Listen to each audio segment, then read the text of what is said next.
Welcome to this tips video. This is for the Colonists, and it is a beautiful title.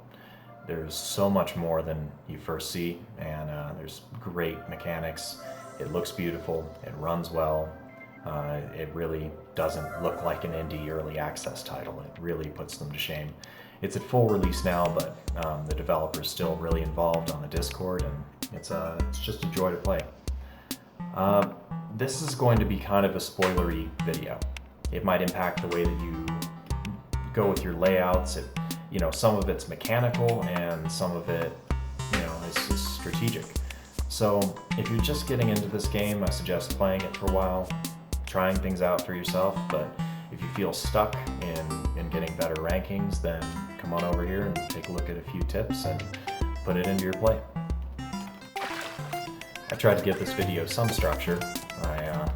As you can see, move from general to weird stuff, research, housing, boats, logistics, macro design, and then end goals in making your monuments. And make sure to hit the dislike and unsubscribe button.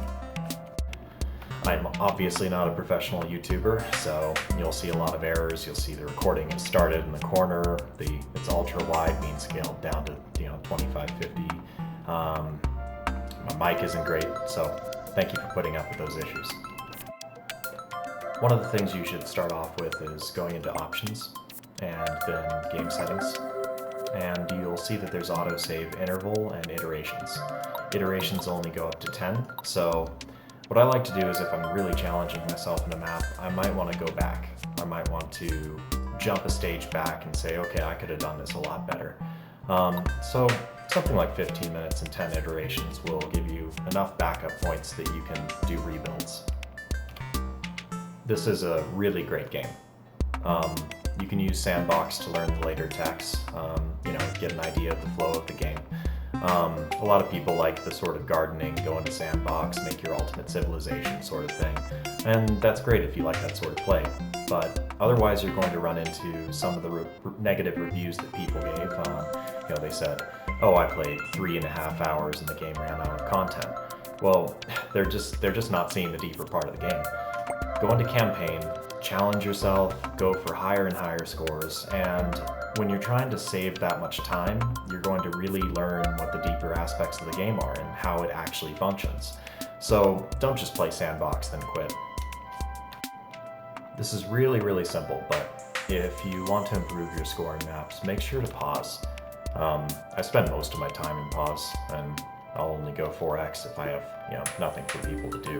But it really gives you time to design how something's going to be laid out, and you can look around and see what's going on with your logistics system, your efficiency, kind of do a health checkup before you move forward. It shows up in the tutorial, but I may as well repeat it another time. Control left click is to copy the building. This can be extremely useful. You can really speeds up your interaction time. Early on in the game, I really thought that potential surplus was a good way to view how you should balance out your economy.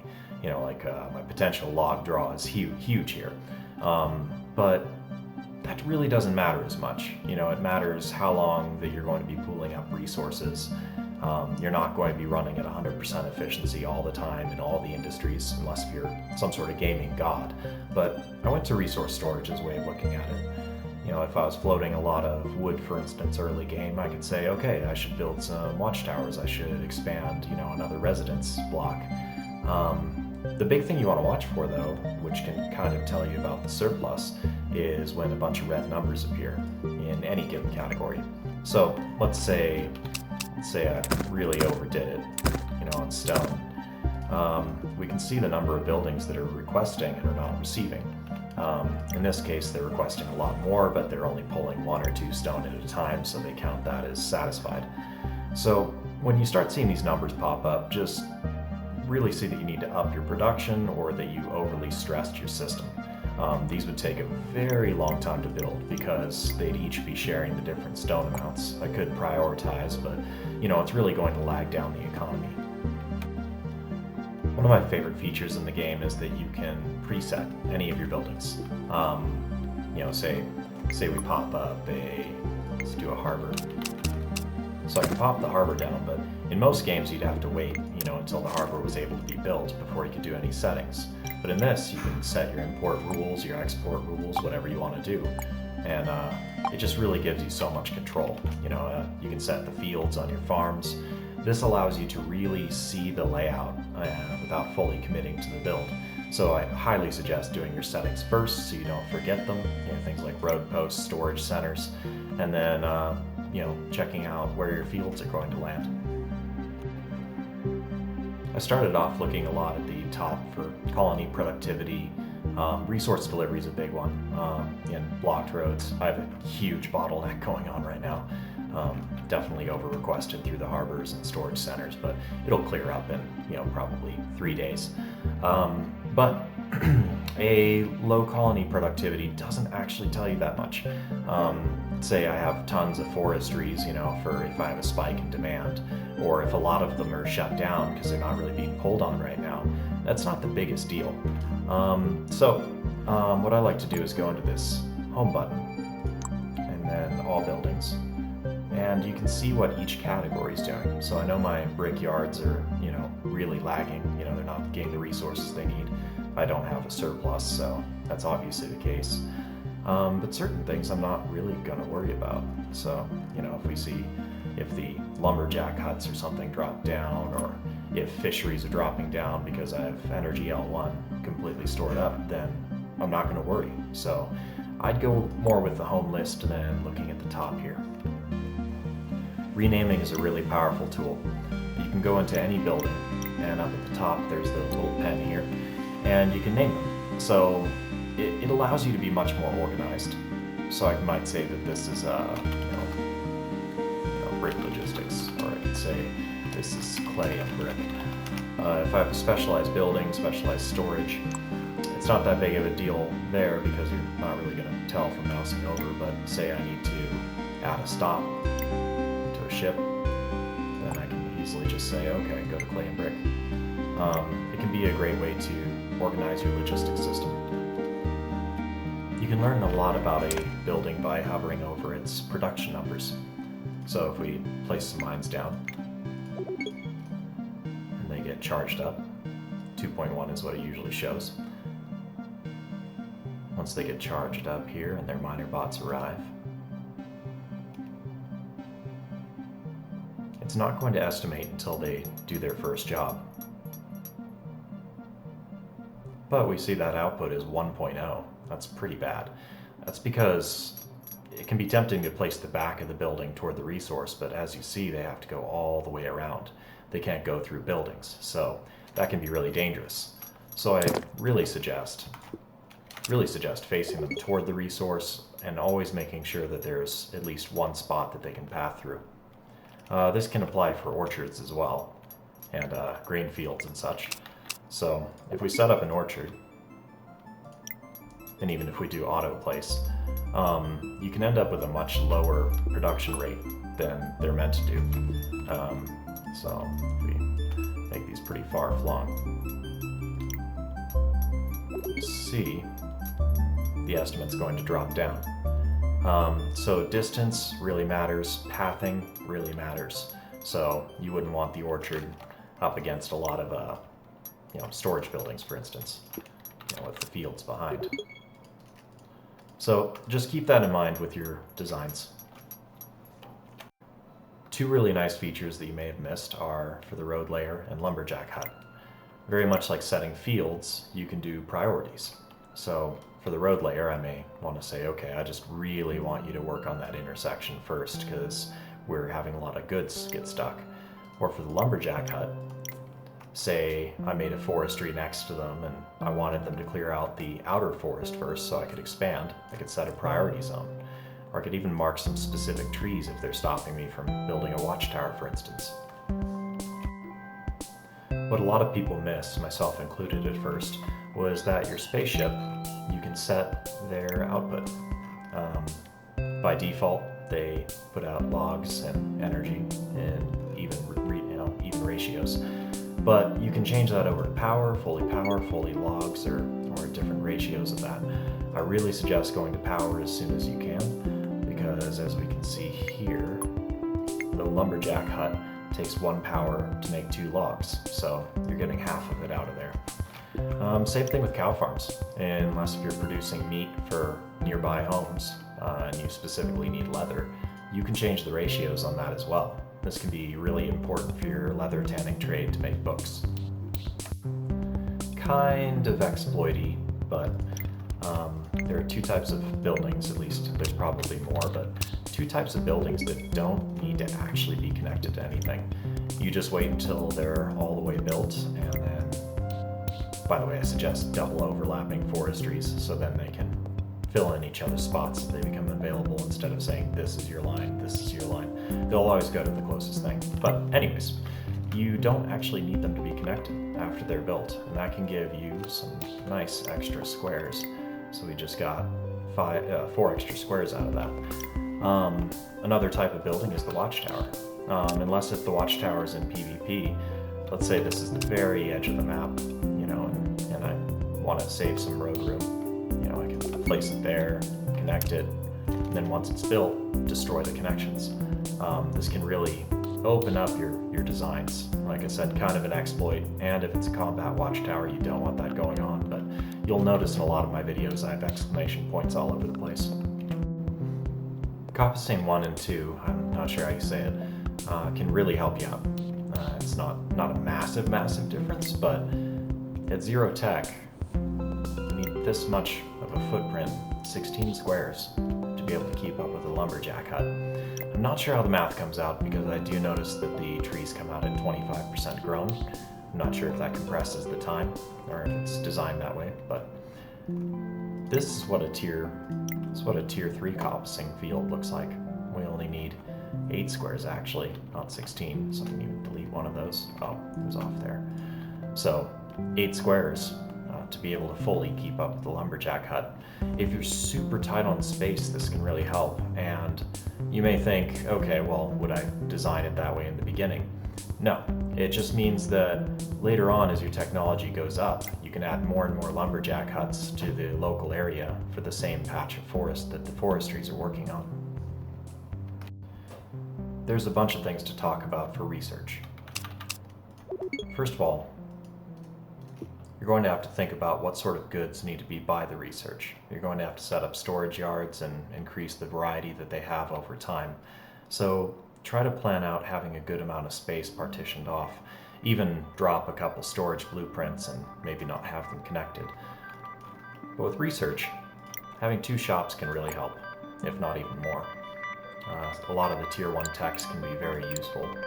Mining speed, you need mining 1, 3 different constructions, cobbled roads, boat building. Those are all useful, not so much science and construction at first. But when you bump up tech, just keep in mind the next level workshop, when you upgrade it, is going to require a new energy type, which I don't think is very fair, honestly. Even if it's a level 2 workshop working on a level 1 tech, it's going to take tech 2 energy. It's very, very painful. I think tech 2 is almost double the footprint of tech 1. No, not quite that bad, but somewhere around there. So try to upgrade 1 workshop to push your tech, into advancing, and then the other workshop, have it mop up anything you're interested in tier 1. And then the same thing goes for tier 3, tier 2, tier 3, tier 3. So just be aware of those energy costs. It can really get you. In the same vein, just as you'll need storage yards for the base materials that they need, you'll also need storage yards for the energy type that they need. Make sure that you don't skimp on that, because usually people really bottleneck there. So you might, if you have a mix of 1 and 2, you can set it like that, and they'll always have something on hand. You might be at 25% workshop efficiency, even if you have the materials that they need nearby, but not the energy types. Also, plan ahead. It can really catch you off guard how much tier 2 and tier 3 energy that you need, because 3 a day, 1 workshop is basically using up a housing block, especially tier 3. That's a huge footprint of houses that you're going to need to sustain that process, in addition to the mining that you need to do. On to housing blocks, my favorite topic, I think. First of all, it's obvious, but fishing huts are your friends. So it's only taking up 3 squares, or if you don't count the coast as really regularly buildable, then it's just taking essentially 1 square for its path output. Well, let's say 3. 3 squares for 1.6 a day. That's incredible. The sheep farm, you need 50 fields plus a 3x3, so we have 9 there, and then we have the 1 output for the road, and then you need the road that connects it, so let's say at almost the minimum, you got a 4x3, 12 squares, plus 50 pastures, so we're up to 62 squares for 4 food. So fish are definitely your friend. Please, please, please, never ever hit this button. It just ruins your footprint. It ruins your ability to make things, and with orchards it can end up with really crazy layouts that decrease the efficiency. Definitely manually set your fields. You can cinch them in exactly where you want. You can make some nice square shapes out of it. It's just completely superior. So definitely don't use autoplace. One great thing about sheep farms, and I think cow farms as well, is that they don't have to travel to the squares. The orchard they do, the wheat fields they do, so you need to be very aware of that. But this allows, just like Anno games, it allows you to backfill. It allows you to mop up extra space, which just tightens your builds in such a great way. Even in some cases you can, like this sheep farm, I backfilled. I knew that the layout wasn't really going to be easy to build into, so I sort of snaked it back here, filled it in, and then came back as I needed. I could have made that tighter, but it's a good example of backfilling and filling in all the nice squares around your buildings. And here's another great one. So it just, you may have trouble because you say the sheep farm, it breaks the pattern of the houses and the well. The houses and the well just fit so nicely together in the sheep farms. With filling around, you'll end up with nice rectangular shapes. You'll be able to cinch into mountains and barriers a lot easier. You might not realize this, but dropping fields on sheep farms is terrible. So we have a production rate of 4 a day. If I remove even 1 square, it goes to 3.5. If I remove a couple more squares, 2.6. A couple more squares, 2.1. A 43 of 50 tile gives me half production. So that's something really to worry about. But sometimes you need to break that rule. Sometimes you'll have just a bit of green space that you have no other use for, and you think, okay, I could fit in 1 more house. So you can be not too afraid of it and still get a 1.0 out of it, which stinks, but it's you don't always need complete production if there's nothing else to put there. With boats, you need to be really aware of how harbors work. They have a limited number of input and output slots. The import, it gets dealt with really quickly because the bots just move it into the network. But the output slots are very, very limited. Consider multiple harbors for different purposes and try to make unique boats for each of those connections. Another thing that you want to watch out for is transfers. Sometimes if, say, you have a boat going from A to B and another boat going from A to C, then C might say, I want to get to B. So C sends goods to here, which go to here. And that it gums up the work so much more. So on that topic, the large harbor is incredible. I think the small harbor can take 8 items maybe in its outgoing queue. The large harbor, just look at that. I don't even want to count that. It has a lot of logistics bots to load up boats quickly, and it has so much storage for input and output that you're really not going to get gummed up. The 3 landing bays are great, of course, but really I see it as an issue that the logistics move so much more smoothly. So I'd really recommend getting up to large harbors as quickly as you can, even if you have lower tier boats. It can still be useful that way. Grouping harbors together can be really nice. because if there's an accidental transfer that happens, say we had this harbor here, if an accidental transfer happens, another port wants to get to a land that it doesn't have a route for, then it'll come here, all the way over here, and then it'll go out. The thing is during that whole time, it has the output slots reserved. This is going to be a big topic I'll be talking about in the logistics section about reservations. So in it being reserved, it's not going to load up other goods, so basically you've hamstrung your harbor. So if you have accidental transfers, they'll be right next to each other and it'll happen decently quickly, though you actually want to avoid the transfer system as much as possible. It's a nice feature, but it just doesn't quite work for efficiency. But an example where that wouldn't really apply is if you have a specialized harbor. Let's say I was only bringing in coal here, then this could deal with coal, and the other harbors could be blacklisted to not deal with coal. So then we really wouldn't have that transfer issue. It'd just be an A to B connection. A way to avoid transfers is to have a boat for every connection. A boat from A to B, A to C, and C to B. So if you have a boat going in each direction, the logistics system is more likely to select a direct route instead of going through a second harbor. It can be annoying transferring over settings to a new harbor if you duplicate harbors and you want them to have the same rules. You don't want to have to go in here and say, what are my exports, what are my imports? Okay, I'll copy that over here. So instead, just hover over. I really love this feature.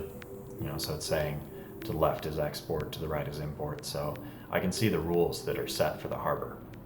But really, harbor management is a big issue, big issue. So, say we had totally open rules, and I have this storage yard, and this holds a ton of planks. Actually, it should be all. Say it wants a ton of planks. I'm making planks here. It shouldn't really need to cross ship, but we don't have that many in storage. So what happens is it'll say en route 40, as soon as I pause that. But so many of these are coming from all the way over here. That's going to put a ton of pressure on my logistics system. They have to be transferred to the dock. Sorry for the jitter, it's this current build. They'll be transferred to the docks, the boats will be so much busier, they won't be moving important things, it comes all the way over here. And, let's say those were the first things that came after my production stopped. Everything could grind to a halt in this section. They just wouldn't have the planks to build things.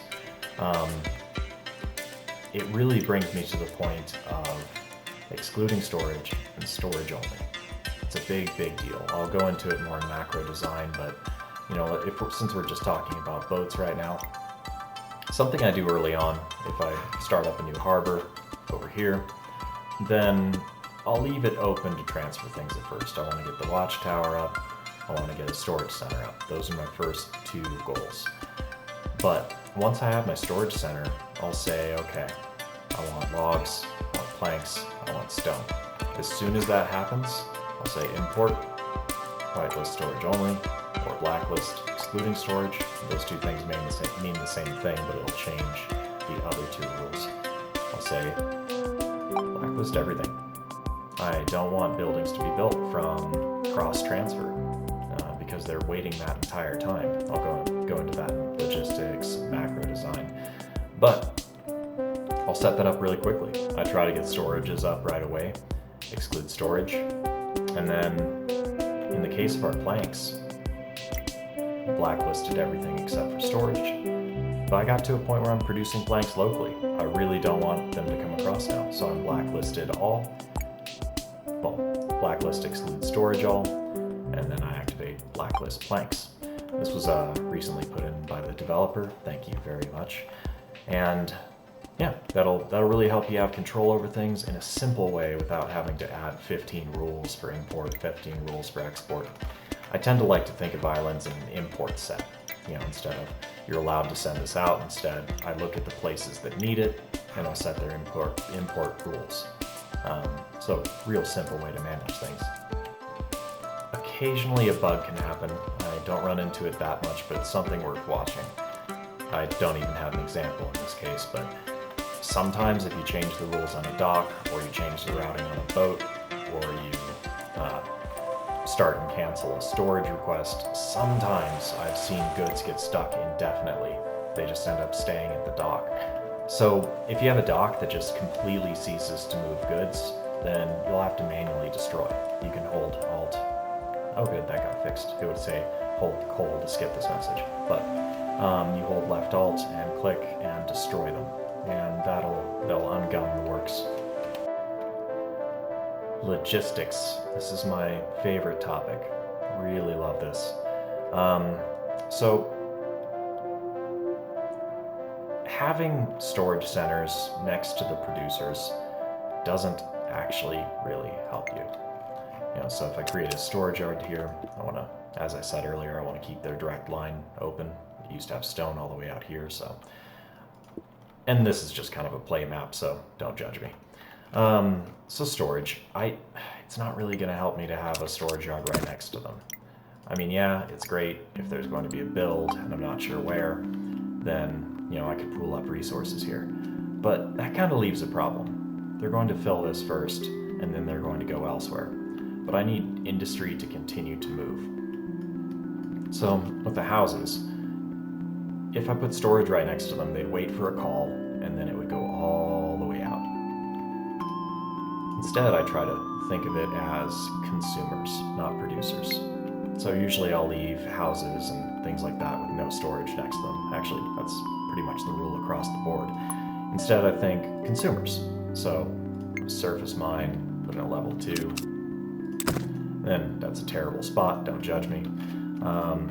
Then I'll put in immediately a storage yard. This is so I don't forget later, and I can decide on the design. Be able to move things around at will. But I put in a storage yard, and then I'll immediately say, okay, what do you need? All right, you need L2 energy? All right, so any amount in there. The size of the storage yard has to do with how far away it's coming from. Because if this was coming all the way across map, it could take a long time for that to get there. I'll talk about that in macro planning with the placement of your residences, but if that has to come all the way across there, I'd probably need a storage yard. The big one. But a small one, if the residences were here, then I'd be able to get the goods in time. My general rule of thumb is that you'll want, if they have a high throughput, you're not really going to be more than 8-10 squares away, because around here it's going to start having gaps in production. It's a big problem with the routing system, or at least the reservation system, because if this is pulling directly from a home for its power, then it can't accept anything in the storage yard next to it until it's received that item and consumed it. So it's a big problem. So a lot of times I'll lock down certain areas. I'll say, blacklist, excluding storage, tier 2 energy. But that's a little bit too micro-y for me. In this case, I'll just let the storage yard fill. In macro design, I'll talk about charging the line, which can really help with the problem. But I'm okay with little hiccups as long as I have a storage yard next to it that can pool up and it will take it from the most efficient place. So if we apply that reasoning to factories, I try to do the same thing. If I have a paper mill, now I would localize it near some lumber production, but if I have a paper mill, then I want you to have access to, let's say, it would be more efficient if I did a big storage yard. So I immediately just plop down, say, okay, well, I'm going to need wood, I'm going to need water. So it's already set, I don't have to worry about it. And the lumber yards, since they're not filling up storage right next to them first, it'll come to this storage yard first. Well, it'll come to the factory first, but it'll come to the storage yard if the factory is not demanding.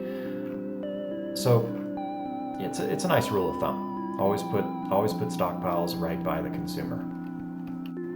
It's important to know that storage will never transfer to storage. Storage will transfer to building requests and supply requests, but storage will never transfer to storage. So at first I was thinking, okay, I have my harbors, I export a lot of stone and planks, I'll set those up there. But as I came to hate that system, just with what it does to efficiency, when I started going over to Blacklist except for storage, which is the greatest setting ever, I started to notice that the goods wouldn't move. They just pile up there and then nothing would happen to them. So just remember, storage doesn't go to storage. It's why I won't even really make pools, for it. I'll just have producers, and then across the map there'll be various storages that are making requests. And of note, this isn't an export storage. This is an import storage because it was the very first thing I built. Watchtower storage, and then it had access to wood, planks, and stone to then expand out. But this isn't intended to export. Simple one, but if you're, as with the storage and not wanting buildings to make calls, you want storages to make calls. If you're intending to do a big build out somewhere, pre-charge it. Set up some storage yards, get the materials there that you need, and then do the build. It's going to go so much faster as a result. These storage yards will be making calls for 40 goods at the same time, whereas, an advanced watchtower, that could take half a month to build if it's just pulling 2 or 3 goods at a time. Okay, so overcharging lines. This is really important to me. As we talked about earlier, if there's a consumer and there's no energy available, I am not overcharging the line right now, which you can see there would be some energy here if I was. But, if the consumer doesn't have anything in nearby storage, it's going to request all the way across the map, and that stinks. So what I try to do is actually set up more energy than I anticipate.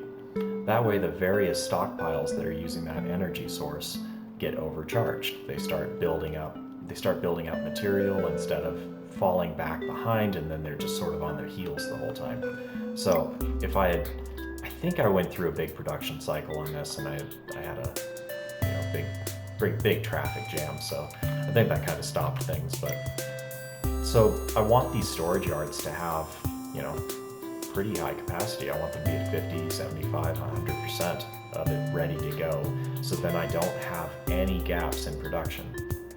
So produce more energy than you expect you'll need. As you can see, I'm not overcharged, and this already has many housing blocks. Roadside bans are really, really useful for residences. I try to think about, and we'll talk about that in macro design, but I try to think about self-sustaining units, things that produce for themselves right next to each other, so they have full uptime. But one thing I really think about is roadside bans. So when I make this setup, I don't want them to have a small little blip in production and then do a cross-map request, because then that residence isn't going to be producing that entire time, and then say we ran out of meat, the sheep farm makes the meat and they won't consume it. So you might think, okay, if one sector is overproducing water, overproducing meat, I should transfer it. I don't think that's a very good idea. First of all, you're going to be taking a lot of goods to make one good, so it's less efficient to move than the final product, but you're going to have those hiccups in production. So when I make a group, you'll see a lot of black signposts. When I make a group, I immediately go to the signpost, and this one actually, I set up the ban for the charcoal section, but I'll immediately go to a road post and say, hey, I don't want meat to move, I don't want fish to move, I don't want water to move, because those are the 3 things that this uses. So I don't want that to come from anywhere else, and I don't want you to let it go. So that can be a really nice way to quickly limit it. You'll need to do both road posts if it's coming in between, but if that was right on a road post, then I could just do the single ban and I'd be set, as long as it's not getting anything across the road. But consider that. Limit the flow of goods that are moving around. When you're looking at traffic jams, like I am right now, awful, look for weird things. Stone, bricks, that's all normal. Coal, I'm expecting that to transfer around. Oh wait, there's a cider. You can click on things and then find out information about them, and it's great UI work. Nice job. So, oh crap, the cider press is delivering all the way over to here. All right, this building is not producing. Well, it might be producing if its outboard L2 wasn't getting stuck. But click on things that look strange and then see where they're headed. And then it can show, hey, I missed some Blacklist stuff. I should have banned apples, I should have banned ciders. And it'll give you a good idea of what's causing the health of your logistics system to suffer. This isn't the greatest map to show this, but it's, because it doesn't have a very open layout, there's a lot of terrain going on. But road bypasses are really a big friend of yours. Try to, in your design, build multiple ways for things to route. I don't think the game's quite smart enough to use alternate routes when things start getting pressured, but you can set certain rules. Say I need a lot of, let's see, do I have research up here? Say I need a lot of planks up there, and they're being made somewhere over here. And I don't want them to go through the main high traffic route. I can just simply add a blacklist item and say, okay, don't send planks through here. And then as a result, they'll come up this way, and then they won't be gumming up the works as much. Large builds cause logistics pain. So try not to make too much at one time. It's good to pre-plan and everything, but you really don't want everything to get gummed up. And so just consider that. Consider that when you're making storages. If you make 6 new storages and they have rules, you don't want 240 items getting pulled from your system all at the same time. So just be cognizant of that. Try not, if they're expensive buildings, try not to go over 4 of them. If they're, mid-tier buildings, don't be trying to make 8 or 10 of them. So just keep that in mind. I mentioned it earlier, but think of the stockpile as throughput speed, not capacitance. Capacitance is how much you can hold and then go to here. I'm not anticipating here that I'm going to need, this is small. I don't even anticipate that I would need 16. But let's say I made a large. I wouldn't anticipate that the shaft mine would need 40 on hand or it was going to have interruptions.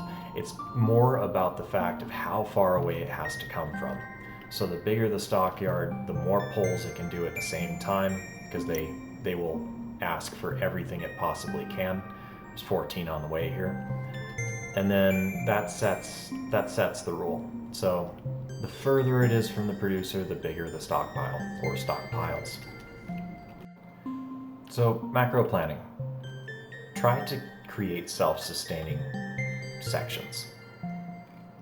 Like in this case, they have their water, they have their food. They're not on the main road network. Now I could put road nodes down here and it wouldn't really mess things up as long as I'm not going across the street. But they deal with all their goods inside of here and nothing happens on the logistics network until they output their energy. And especially doing blacklist settings that they're not going to try to send or call for food or water from elsewhere, it just really decreases the friction on everything. So try to think of communities. Try not to ship food all the way across the map to your houses. Try not to ship water or cider or whatever it is you're making. You might be used to other games where you specialize industries in specific locations. Another way you can get this effect is an across the road path. It doesn't work on road nodes, but say the apples are delivered to here, makes the cider. It doesn't go to the road node. It goes right across to the houses. And then the meat and water come from here. And, I've got 100% efficiency on these. So great. They're sleeping a bit because I'm a little overcharged on L2 right now. But yeah, try to think of individual communities. And try to think about where the consumption is going to happen. If I have a bunch of tier 2 mining in an area, I'm going to make a tier 2 block of houses near it. And same thing with tier 1. So try to think about that. Really use pause to your advantage. This is a bunch of DMZ. I was about to win the map, so I stopped building. But try to pre-place things. Go into pause mode. Set down the orchard or the sheep farm or whatever and try to see where you can fit it, what sort of fields you can get around. Pre-place your homes. You can say, I'm going to build them here. Yeah, that works. But just take a look around and fiddle with things. Fiddle with their blueprint before you actually commit. because sometimes you can run into problems later on that you didn't anticipate. Be careful about the land cost of higher tier structures where you don't have to. You know, things like the higher end lumberjack hut. You know, sure, if we upgrade it, let's look at these numbers. So tier 1 takes 1 energy, puts out 2 a day. Tier 2 takes 1 energy of L2, puts out 2.5 a day. So it works faster, but for a massively bigger footprint, you're only getting 0.5 wood more. And that's a big pain. I mean, this community here, I'm just gonna estimate, not even sure, 200 squares or something, 150 squares. But if we look at the cider layout, that's a huge footprint. So why would I spend so much more money on a lumberjack hut for just a little bit more wood? The same goes with mining. I mean, this is the only mining node on the map for stone, so this is a good reason to upgrade this one. But, you know, if I had a ton of stone nodes, why would I go up in energy level? Unless if I was really, really starved for it. So just keep in mind of how much bigger your footprints will be because you did an upgrade. Pretty simple one, but you can see footprints before you have something unlocked. So you can look at a building and just say, okay, I'll need a ton of space for this. So it can be nice when you're designing out an industrial block to kind of figure out how you're going to need to line things up, especially with the larger buildings. Some real endgame stuff, you know, this will help you get your score up, get higher on the rankings list. But keep in mind that the large monument takes 60 days to build, and I think I already even have tech. I think I already have a good bit of tech and construction in this map, so actually no I don't. But that's a very, very long time for a build. Even if it has everything on hand, it takes quite a bit of time. So try to get some construction upgrades and start stockpiling early. You know, things like gold you can start reaching for significantly early. Well, that's it. Thank you to the 5% of people who watched it the entire way through. As I said in the beginning, this is a great game. Pick it up if you don't have it. Share it with your friends. Get involved in the Discord, it's a great community. But most of all, post a review. It really helps out the developer. A lot of indie developers have a difficult time on the sales due to marketing, but just fill in that gap. Do a review. If there's anything you disagree with in this video, please post it. Post it in the comments section, do your own videos. If you have any better methods, let me know. I'd love to have more information on things like this because I think I'm going to be playing this game for quite a while with the custom maps, just trying to get better scores. But thank you and keep gaming.